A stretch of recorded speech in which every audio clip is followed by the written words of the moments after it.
Hey everyone, so last time I talked about using IMAX footage or open map footage, how to get the best quality results out of that, layering some of that footage behind a higher quality Blu-ray source footage just to sort of get that best results. And part of that process that I talked about included, for me, using Davinci Resolve and their super scale technology. So I want to actually go a little in depth on some of that.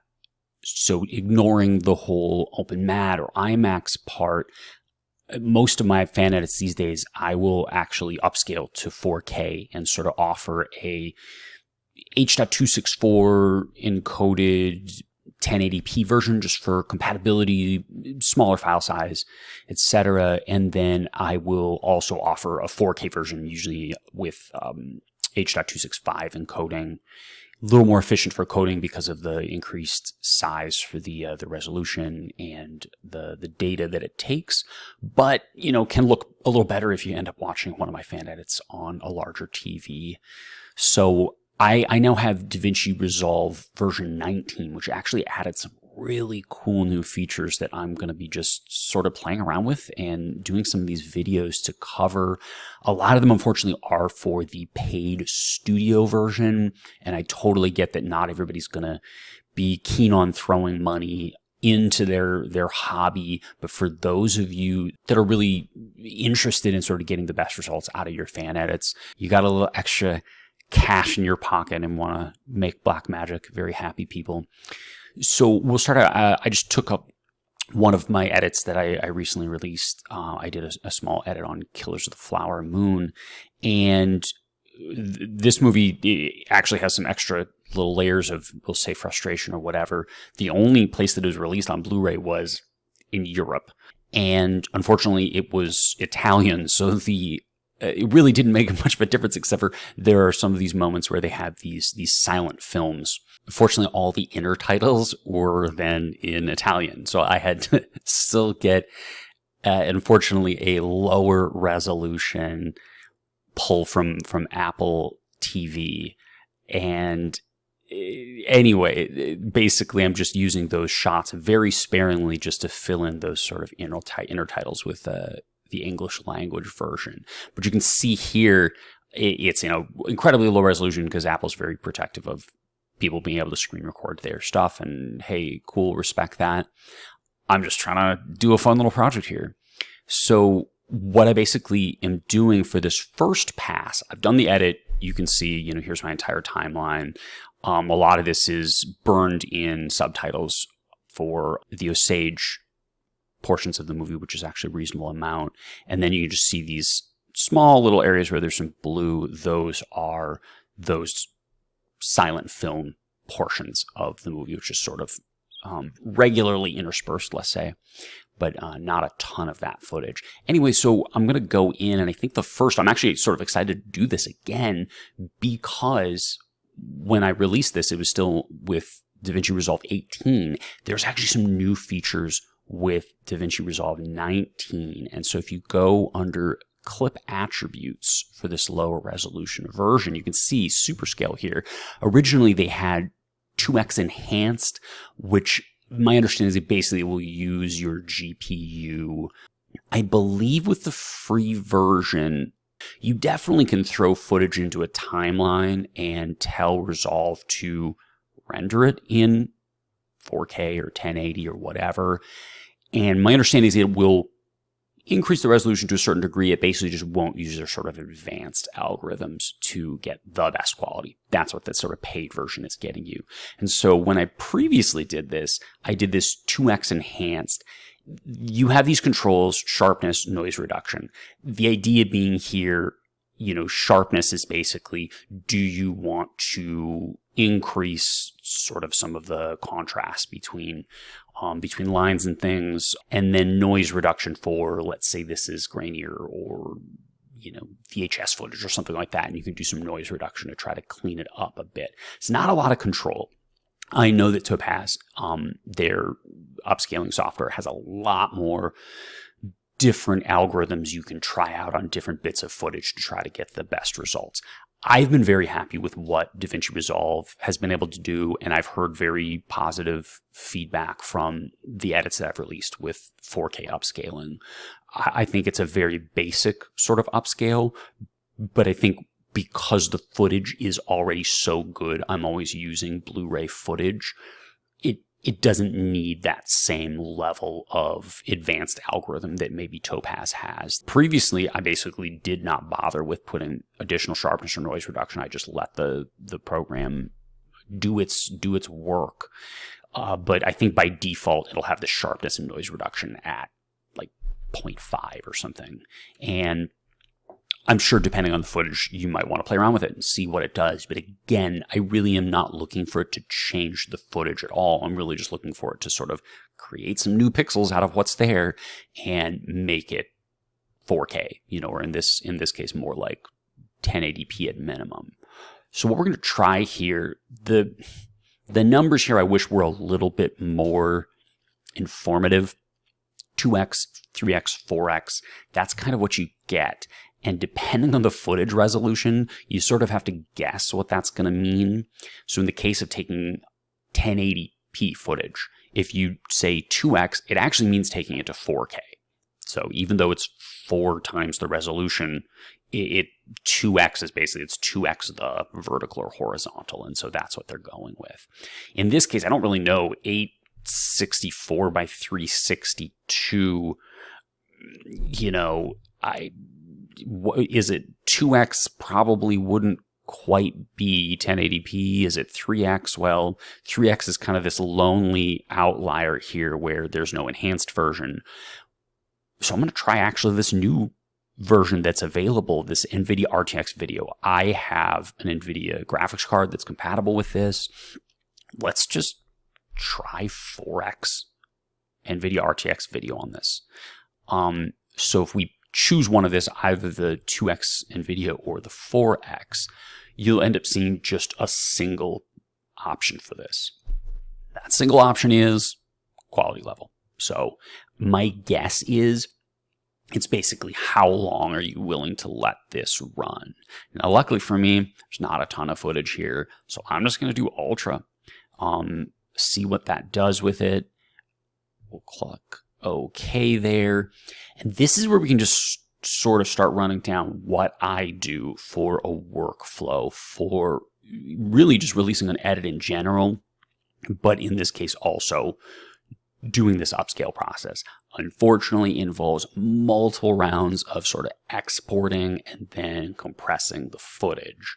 And depending on the speed of your computer or graphics card you have available, also storage, you may be put off by this whole thing. And I can totally understand. I wish this was more straightforward, but to get the best results, you basically do not want to trust Davinci Resolve to encode in H.264 or H.265, which are the 2 most common codecs for releasing your videos in. I would say Premiere is also not particularly good.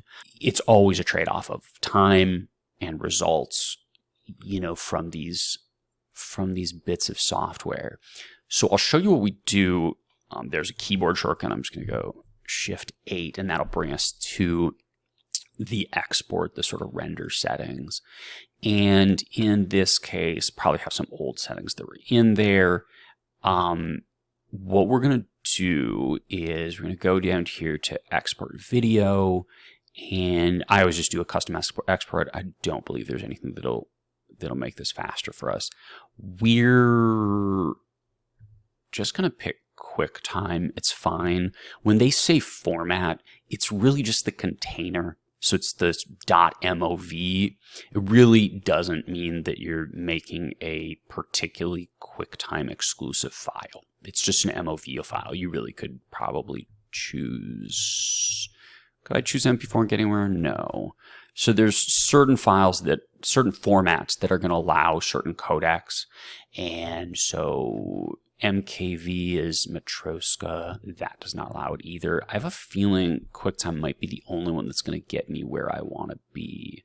Maybe AVI, but oddly, I just don't. Yeah, I could do it in AVI. AVI, I suppose AVI and MOV are both very old formats, but I'm just going to do QuickTime because I feel like it's a little more up to date. So what I'm going to choose here, and I'll go over other possible choices you could make. It really just comes down to, you know, whatever you kind of want to do in the moment. And if you're running on a Mac versus a PC a bit, you could do ProRes. Do I even have ProRes as an option? I may not. So because I'm on a PC, I don't have ProRes as an option. And if you're on a Mac, you likely will. ProRes is pretty much by far the industry standard for what we'll call intermediate codecs, which basically means edit friendly, and more particularly with a codec like H.264 or H.265, it's doing a whole lot of fancy sort of compression where one frame is not actually a still image. One frame, like I'm right here, this frame may actually be pulling bits of data from, you know, 8 or more frames nearby it to build this picture. So every X frames is a full frame, but those frames in between are all actually built from bits and pieces of the other ones. And so instead of storing 24 still photos every second, it might only be storing a couple full, let's say, still photos that it's building your movie out of. And the rest are sort of algorithmically produced by pulling data from across the different those stills and what has changed in the frames before and after. So those compression algorithms keep getting better and better, and I believe there's now H.266. I know there's some licensing confusion maybe around that, or just licensing costs around that. But yeah, you'll see a lot of, you know, chatter of what the sort of, you know, the next compressions are, and it really matters for big streaming companies like Netflix or whoever who want to sort of save on bandwidth costs.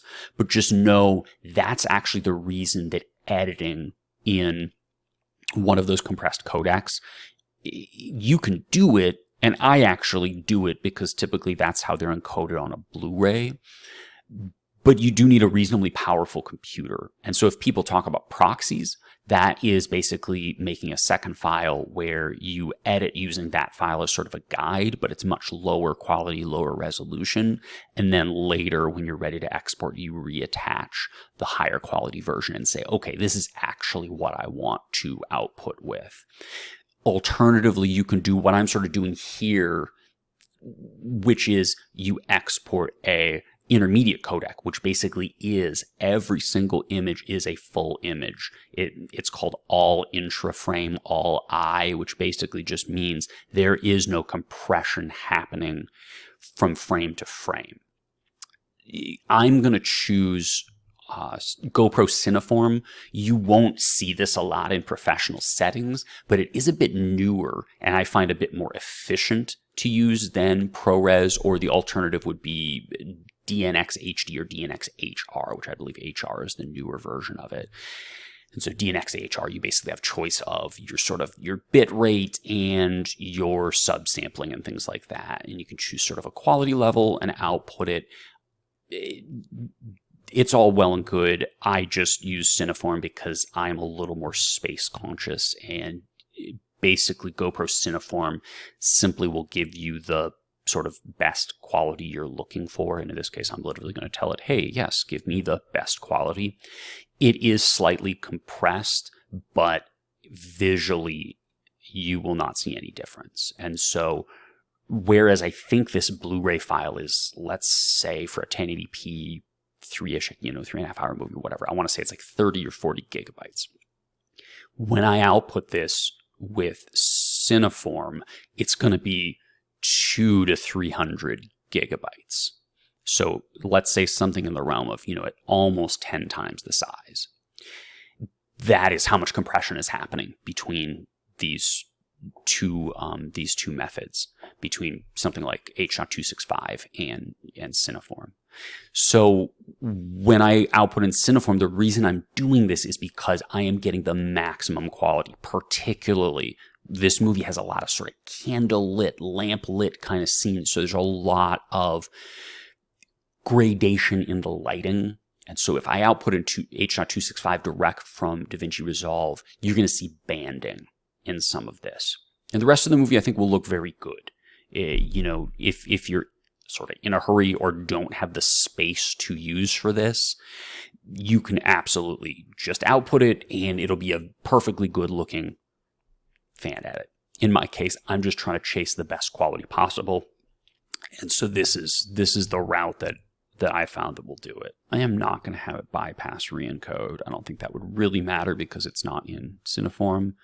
But otherwise, I am not going to actually bother to export audio because I find Cineform doesn't really handle the audio particularly well. I think you can do AAC, but I have found that I think it maxes out too low. I think that is the max of like 320 kilobits per second, which is fine, but not great. And, I don't know, it's one of those things. I'm going to handle the audio probably separately. So in this case, it's easier for me just to forget the audio and basically in a final process, merge the audio and the video together once everything's ready. So I do have several different drives. So to maybe slightly, I know with Premiere, this is how it used to work, and I don't know if Resolve handles it quite as effectively. It might actually be better and not really matter as much. My actual raw editing files are on drive E, and so I end up rendering to drive D because then one drive is being read from and when one drive is being written to. And so instead of having both processes happening at the same time on the same drive, it splits that work and you might get eke out a little extra performance from it. So we are doing QuickTime files, so it'd be MOV file, GoPro Cineform, but like I said, you can use whatever flavor of ProRes that you want to, based on the storage that you have. ProRes can also scale based on the quality that you're looking for. DNxHR if you're more knowledgeable or specific about what you're looking for. So, but I'm just going to go GoPro Cineform and we've got our resolution, and that frame rate actually does match. Sometimes you'll see 23.976.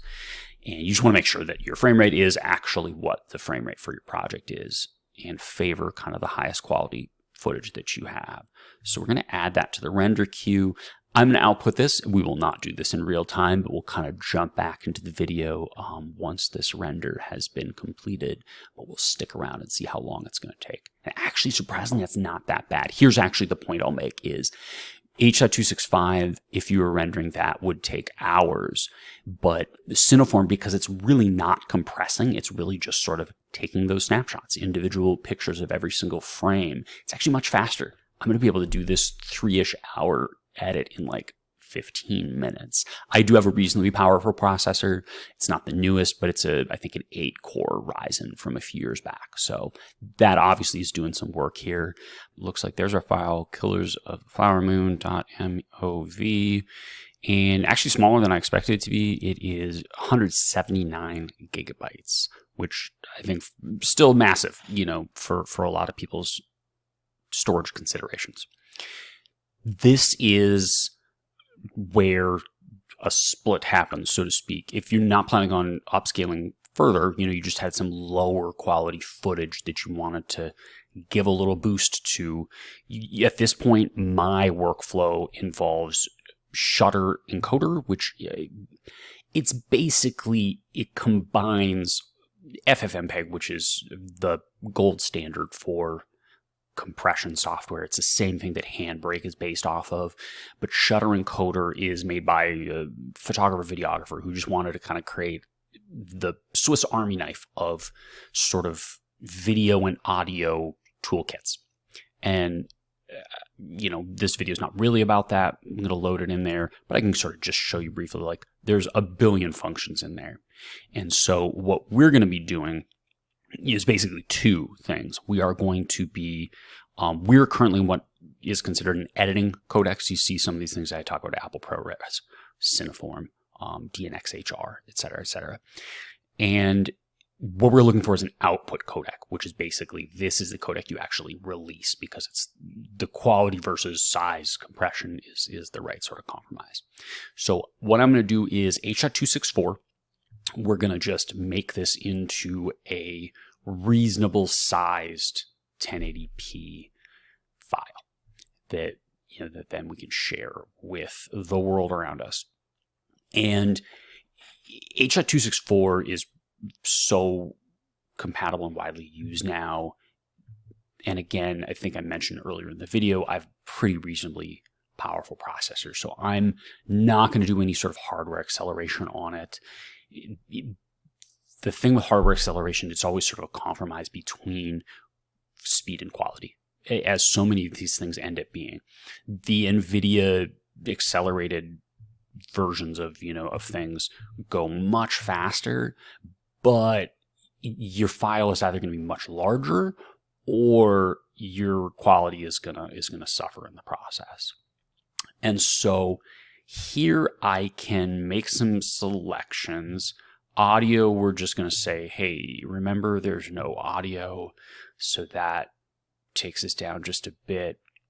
What I'm going to do is I'm going to output the audio separately. That way at the end I can basically just combine the audio and the video. I know all these processes take a little bit of time. For people who just want to sort of have a video done, it is much easier just to output it from Davinci Resolve or Premiere or whatever you're editing with. Like I said, the goal here is taking that extra time, hopefully, let your computer run, whether it's overnight or whatever, with some of these processes, and the results are noticeable, especially in those sort of fringe cases like shadow detail and candlelit scenes where there might otherwise sort of be banding, that you can tell, especially, watching like a Blu-ray versus streaming something on Netflix or wherever, is where you sort of notice, oh wait, there's not as much data there, and that's why you're losing that quality. So here I can make some selections. You can put in some numbers if you really want to for maximum bitrate. I basically just sort of trust their auto, setup. It actually gives you sort of an estimate of the file size, and I think that's pretty reasonable. This is a 3-hour project. I cut the movie from 3.5 hours down to about 3 hours, and if it comes out at 6 gigabytes, that's not bad. 2 gigabytes per hour is a pretty compressed file. I certainly wouldn't want to go any lower. If I did want to affect it, I think auto is sort of like the lowest we feel safe with for keeping some level of quality. If you up it to good, you can see it doubles, more like 12 gigabytes, or best goes up to like 24. And this is basically approaching, Blu-ray quality already. So certainly there's some people that do want to release with that kind of quality, and that's fine. For me, it is, the reason I do two versions is, one is at 1080p with reasonable quality, and then one is, upscaled to 4K with what I would consider to be, superior quality. So we'll get to that, but for now, we'll just sort of have these settings in place. The same thing here, you could try to, if you have multiple hard drives, you could try changing it to a different hard drive, and you might see just a little increase in speed. It's likely that the processor is going to be the slowdown versus, inputs, outputs. But you saw how fast that rendering it to Cineform went, less than 15 minutes. Oh, you can actually see it right here, 11 minutes, 20 seconds. And I guarantee some of that was down to me using two separate hard drives, that the hard drive in out was not competing with each other. The read and the write processes weren't competing. So that's definitely just a sort of tip, is if you have the ability to have a couple different hard drives, ideally internal, SSDs, or in my case, I do have a small RAID setup in a desktop, and that really does make a difference in this case. But we will start this function, and we are going to be compressing this to H.264, and we'll see what it says as it sort of settles. And I'm doing 2 rounds of compression. And what that basically does with H.264 is the first round, it sort of reads through and looks at every frame to get an idea of how it would compress it.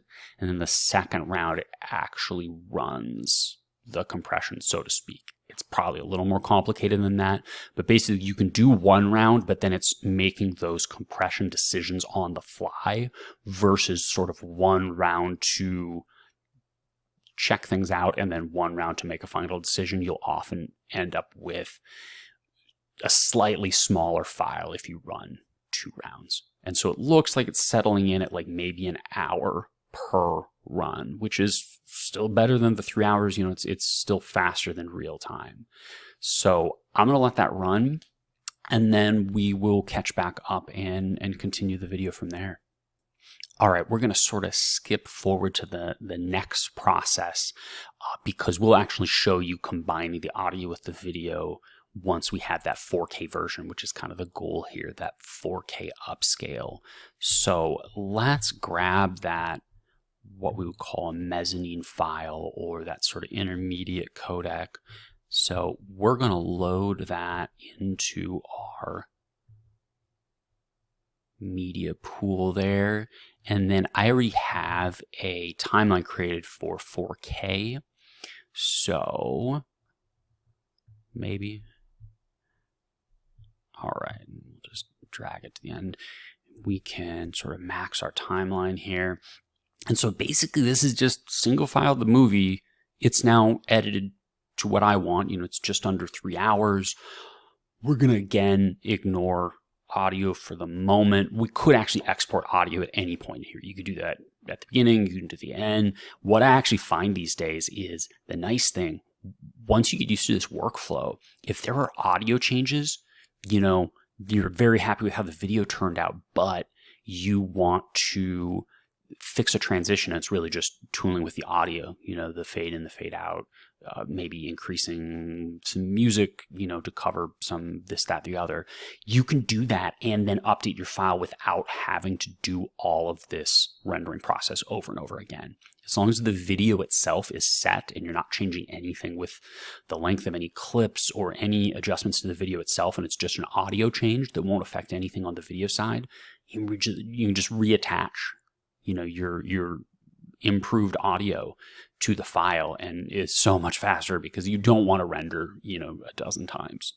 Ideally 1 round, maybe get some feedback, and then once or twice otherwise, because this can take hours. So hopefully you can have some points where you just let your computer do the work. So we've got our video file here, the footage. Let's see if I can find one of these, this footage that involves the intertitles. So, it's not full screen, but I think it looks fine. So that's what we had to replace, and ended up being upscaled to, 4x quality or whatever. What we're going to do now is the same thing. We're going to select that super scale function. You can do it from the menu over here. You can do it directly from the track. I think we did it from the track before. We'll just do it from here for now. And we talked about this before, where these numbers are a little bit misleading, but right now we're at 1920 by 1080, and we want to go to 4K, which is effectively 3840 by 2160. So in this case, we just want 2x. And so I'm going to try this again, this new 2x NVIDIA RTX video. Again, we're not trying to rush the process here, so I'm going to say, let's go ultra. And that's kind of it. Now we get to go right back into our render screen, and we've got another round of this GoPro Cineform. So keep in mind here, you will need roughly 4 times the hard drive space as what we had for the initial file. So it was about 180 gigabytes. Well, now we're upscaling to 4K. And, you know, again, you can shortcut some of these processes. You know, I probably could have gone straight to 4K, you know, from the first round, but I did want to be able to offer that 1080p version. So, you know, I'm basically doing 2 completely separate rounds for each different resolution that I'm releasing at.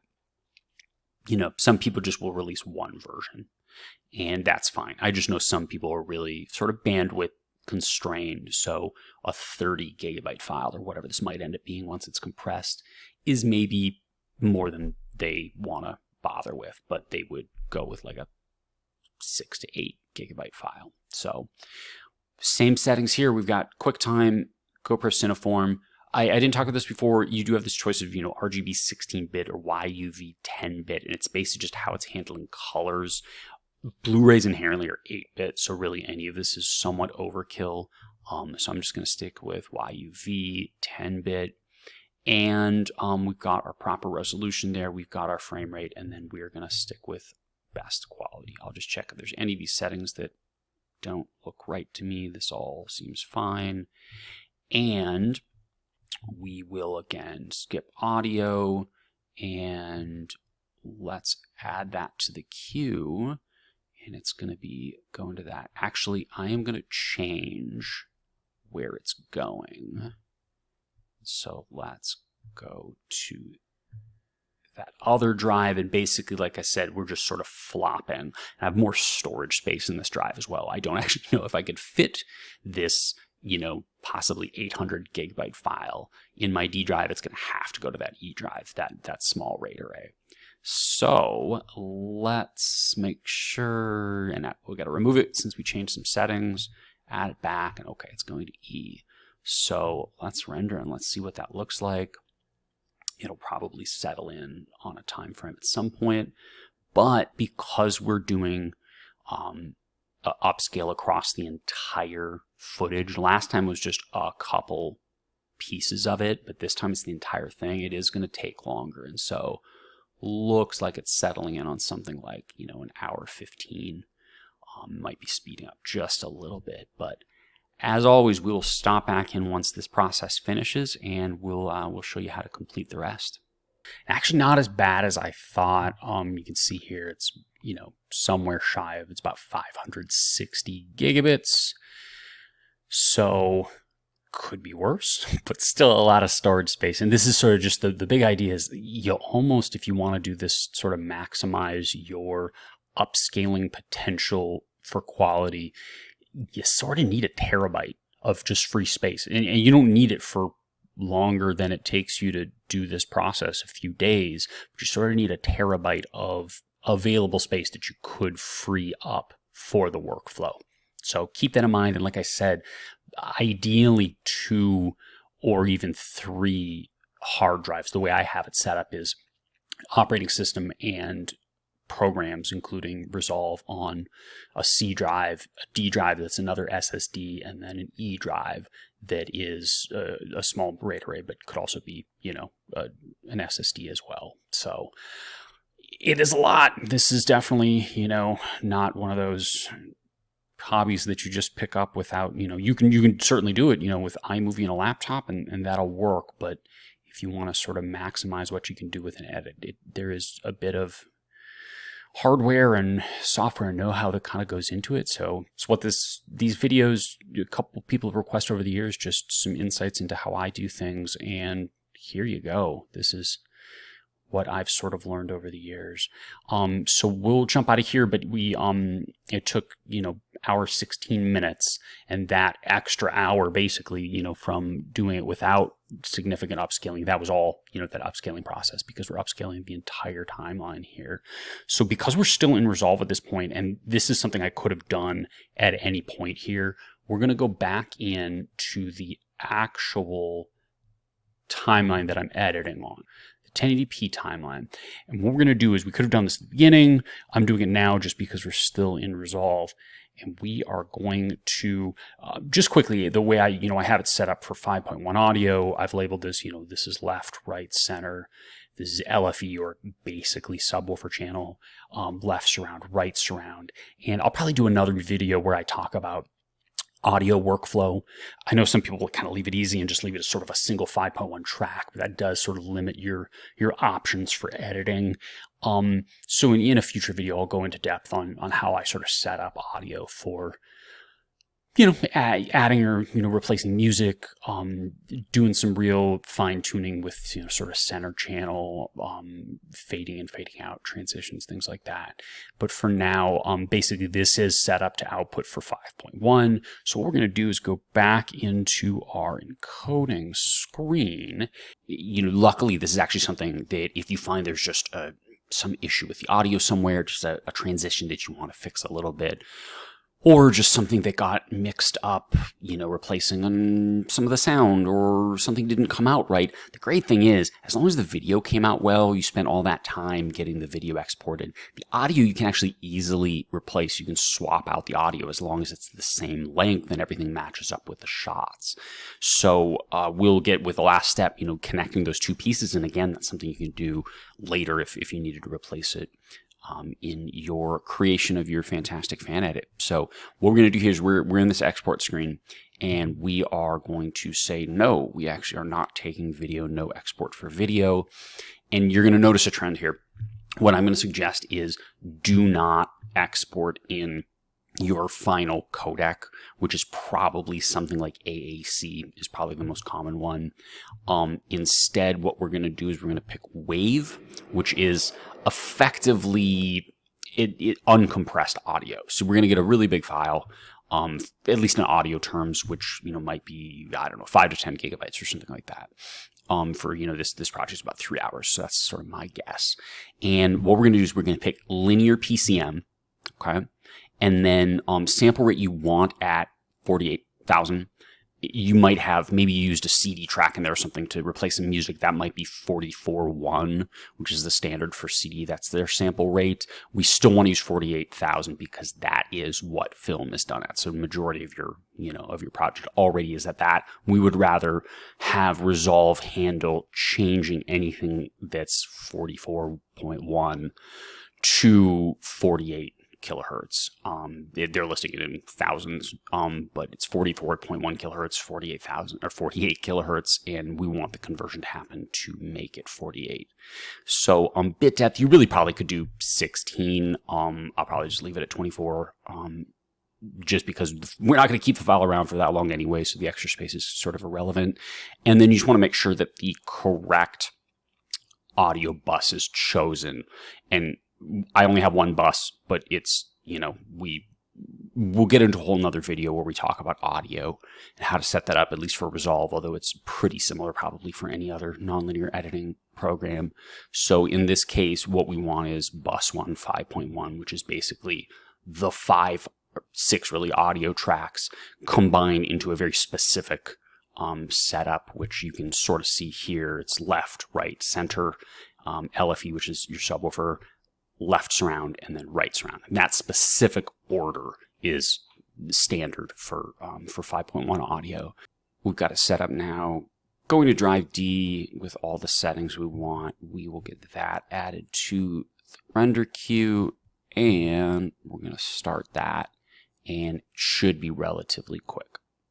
So you can see that completed in about 5 minutes. And now what we need to do is take this massive file and compress it to our preferred codecs. We're going to open Shutter Encoder again.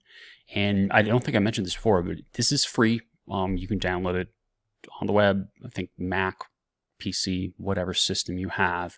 Some people prefer Handbrake, and that's fine. I just find Shutter Encoder have more functions available. And guts of it is basically identical to Handbrake. It's using the same sort of open source project to do all of its compression. So it just has more tools available to you. So I just used Shutter Encoder. So what we're going to do is we are going to load in this massive 558 gigabyte file, and we are going to choose our function here. I guess to simplify this, we will close down. I'm just going to clear out the queue, close that down. We'll just let this be what we're seeing. And we've got our shutter encoder here, and the function we're going to choose is H.265. Slightly better compression. It's a newer codec than H.264, so not quite as compatible, but really these days I think you'll find it to be very compatible for most people's, TVs or computers or anything else you're going to use.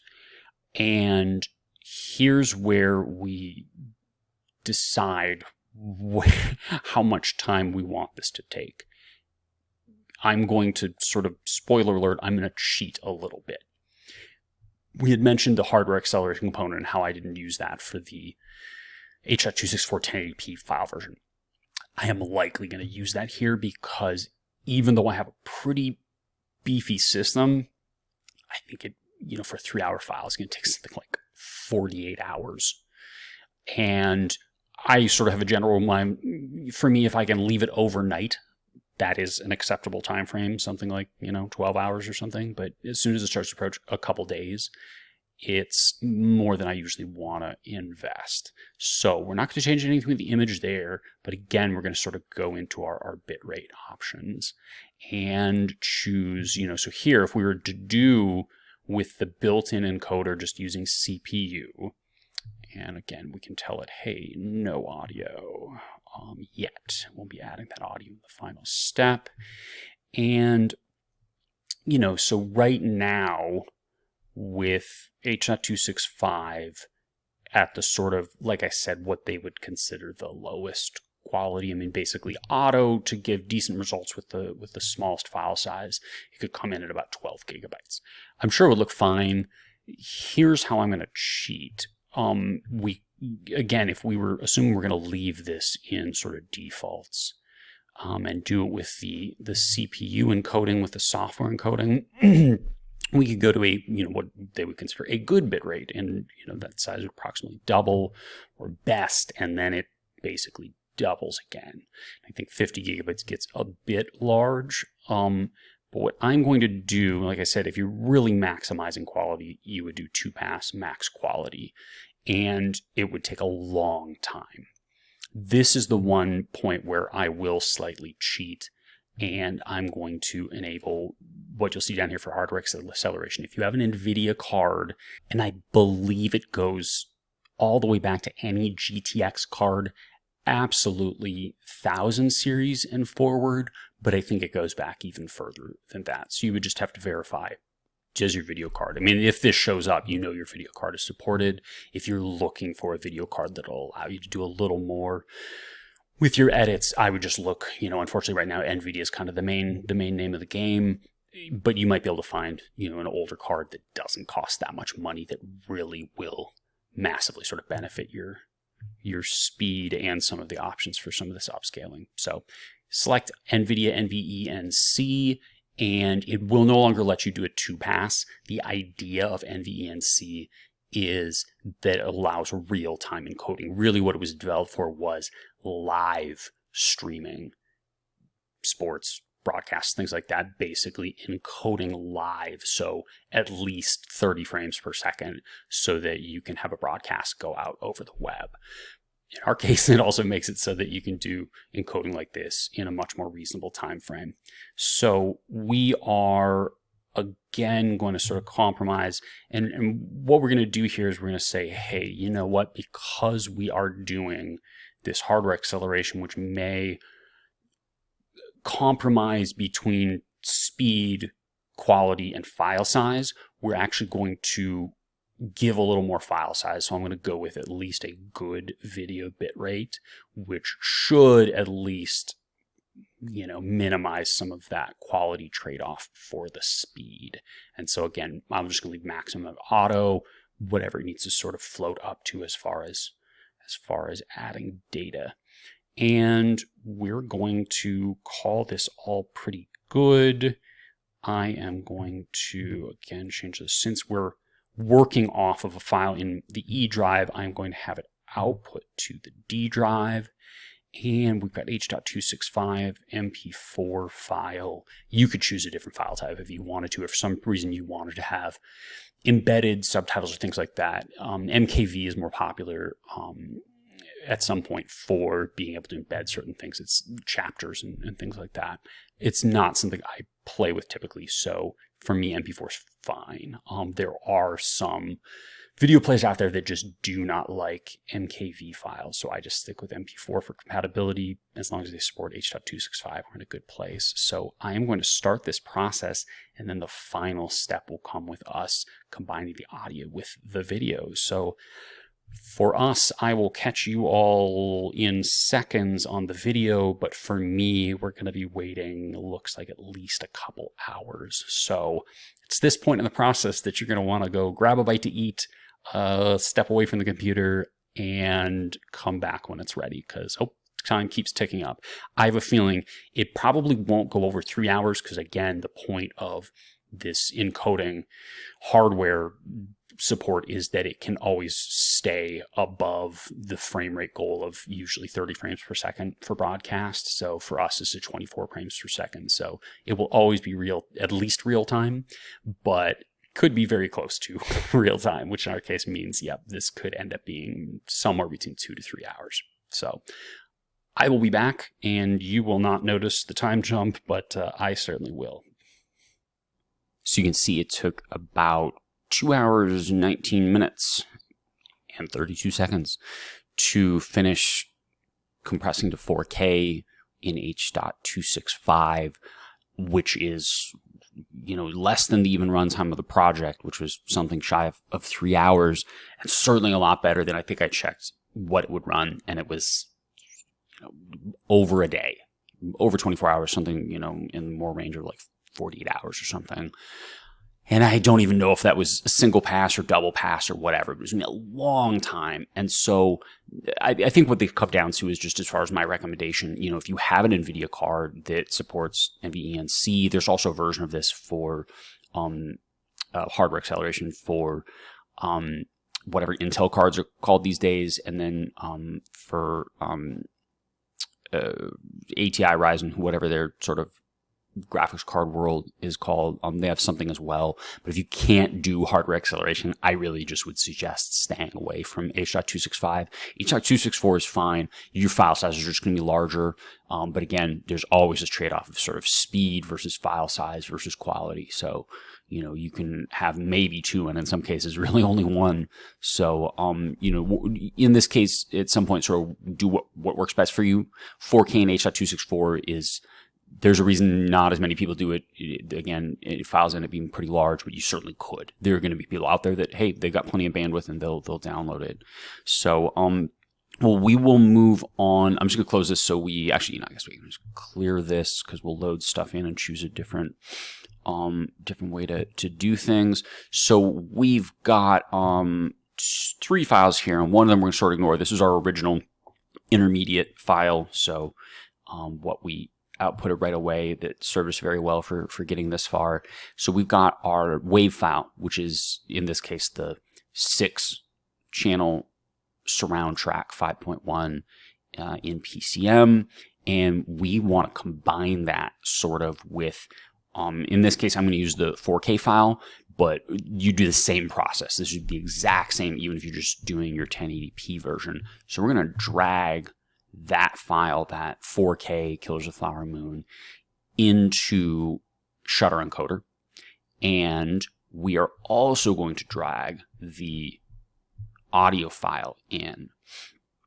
And we talked about how, basically doing the H.264, H.265, or even the AAC audio encoding in Davinci Resolve is just not going to give you the best results. That's just sort of consistent. And in my experience, at least when I was actively using Adobe Premiere, it was sort of the case there as well.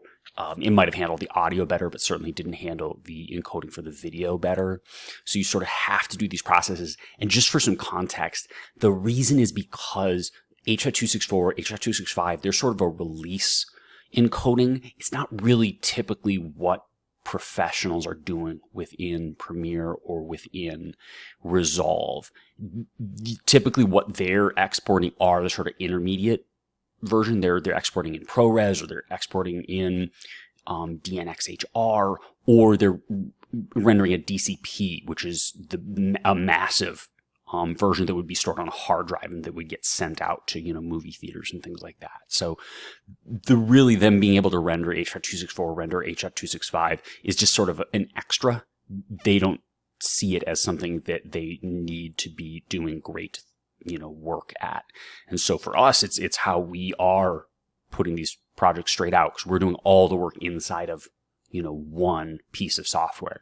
Whereas these companies, at least for the professional standpoint, they're going elsewhere. There's final work being done somewhere else that they're gonna, do this kind of, Blu-ray authoring and things like that. Or like I said, DCP, which is a very different setup from what fan editors are gonna be doing. So unfortunately, we have to work around this and sort of use a second piece of software to get the best results from. So we've got our things loaded up here, and we're going to change what we're doing here. We're going to select this replace audio, and it's sort of under this useful heading of without conversion. It basically means you don't have to be changing anything. We are actually going to change something, but it's sort of optional. There's some other nice things you can do. You can actually cut without encoding, so you can actually slice up a video file if you want to. You won't be able to choose any frame necessarily, depending on how it's encoded. It's very useful for just sort of trimming out pieces you don't want.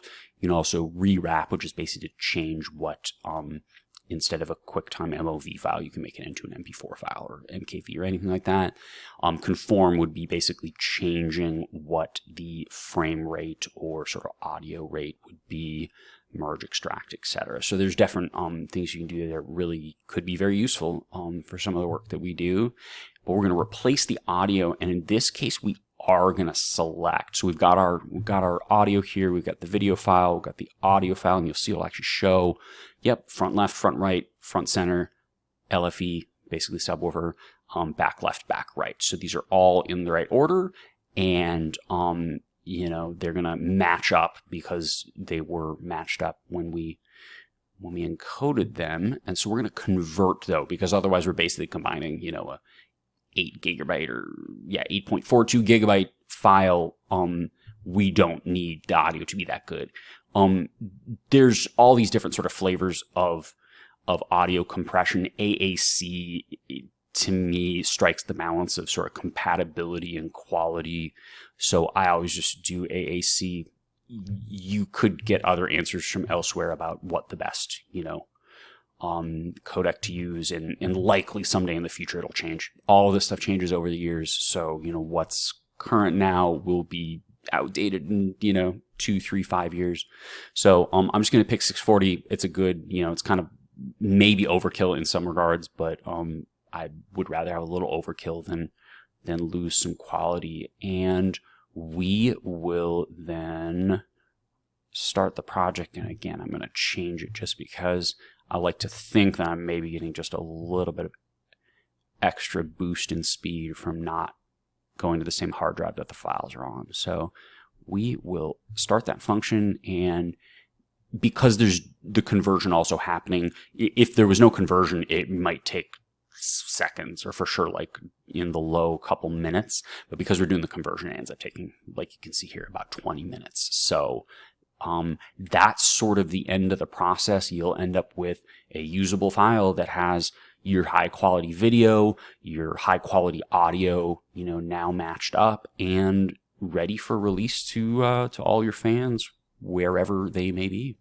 So hopefully everybody enjoyed this video.